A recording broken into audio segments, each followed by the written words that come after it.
A Family History by Gabriel Knight Asper. My mom's side of the family immigrated from Alderney, one of the Channel Islands between England and France, in the late 1800s.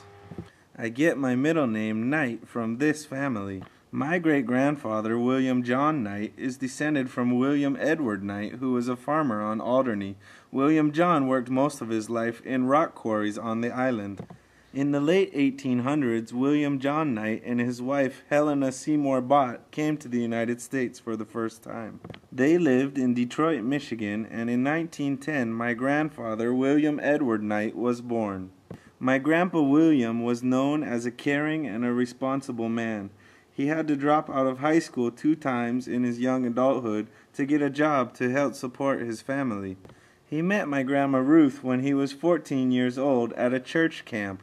My grandpa never went to college, and he was 20 years old when he finally finished high school. Right after high school, my grandfather was already employed for a company called the Kresge Company, which later on evolved into Kmart. My grandparents were married in 1930 when my grandfather was 22. He was already employed, and they rarely saw each other in those first years of marriage. My mom says that my grandparents moved 8 times in 8 years from states as diverse as Indiana, Ohio, Michigan, etc. My grandparents had 4 children: Ruth, Julie, Mary, my mom, and Bill. After working for the Kresge Company, my grandfather got tired of moving around so much, and he moved to Marine City, Michigan, and opened a 5 and Dime. He had to get a loan from the bank, and he had a partner.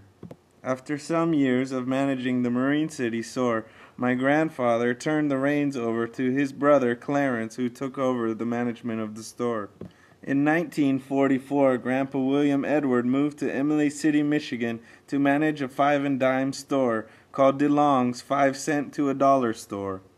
My grandfather, William Edward, didn't much like working for Mr. DeLong, who was the owner of DeLong's 5-cent to $1 store. But in 1954, finally, Mr. DeLong sold the store to my grandfather. Later in the store's history, my grandfather turned it into a Benjamin Franklin store. My grandfather was known to be a very compassionate man, and he was a pillar of his community. He passed away from brain cancer in 1974.